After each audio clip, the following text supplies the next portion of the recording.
விடுதலை சிறுத்தைகள் கட்சியுடைய பொதுச் செயலாளர் டாக்டர் ரவிக்குமார் மீண்டும் விழுப்புரம் தொகுதியில் களமிறங்குகிறார். அவர் தற்போது வேட்புமனுவை தாக்கல் செய்து வருகிறார். அந்த நேரலை காட்சிகளை பார்க்கின்றோம். உடன் விழுப்புரம் மாவட்டத்துடைய திமுக முக்கியஸ்தர், அமைச்சர் பொன்முடி உள்ளிட்டோர் இருக்கக்கூடிய காட்சிகளை பார்க்கின்றோம்.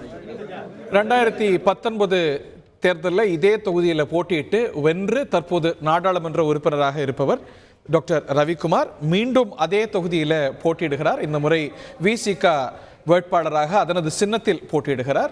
டாக்டர் ரவிக்குமார் வேட்புமனு தாக்கல் செய்யக்கூடிய காட்சிகளை பார்க்கலாம். இது பற்றிய மேலும் விவரங்களோடு செய்தியாளர் கோபிநாத் விழுப்புரத்திலிருந்து மேலும் விவரங்கள். கோபிநாத், ஓற்றியும். இந்தியா கூட்டணியின் விடுதலை சிறுத்தை கட்சியின் வேட்பாளர் ரவிக்குமார் தற்போது விழுப்புரம் மாவட்ட ஆட்சியரும் மாவட்ட தேர்தல் நடத்தும் அலுவலருமான பழனி அவர்களிடம் தனது வேட்புமனு தாக்கல் செஞ்ச காட்சியை பார்த்துட்டு இருக்கோம். தமிழக உயர்கல்வித்துறை அமைச்சர் பொன்முடி தலைமையில அவங்களோட கூட்டணி கட்சியினர் விழுப்புரம் சின்சி சாலையில் உள்ள கலைஞர் அறிவாலயத்திலிருந்து ஆயிரக்கணக்கான தொண்டர்களோடு ஊர்வலமாக புறப்பட்டு வந்து தற்போது இந்த மனுவை தாக்கல் பண்ணியிருக்காங்க.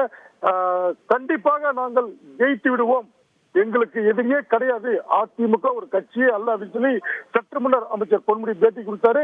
இதனை தொடர்ந்து தங்களுக்கு எல்லா பக்கமும் ஆதரவு, நிறைய ஆதரவு இருக்கு, கண்டிப்பாக 40 தொகுதியில் வெற்றி பெறுவோம் அப்படின்ற நம்பிக்கையும் அமைச்சர் பொன்முடி தகவல் தெரிவித்தாரு. தற்போது ரவிக்குமார் வேட்புமனு தாக்கல் பண்ணியிருக்காரு.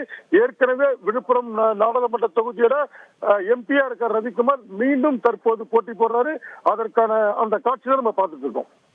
விசிக பொதுச் செயலாளர், எழுத்தாளர் டாக்டர் ரவிக்குமார் மீண்டும் விழுப்புரம் தொகுதியில் வேட்பாளராக களமிறங்குகிறார். கடந்த நாடாளுமன்ற தேர்தலில் இதே தொகுதியில் போட்டியிட்டு வெற்றி பெற்று உறுப்பினரானவர் நாடாளுமன்றத்துக்கு.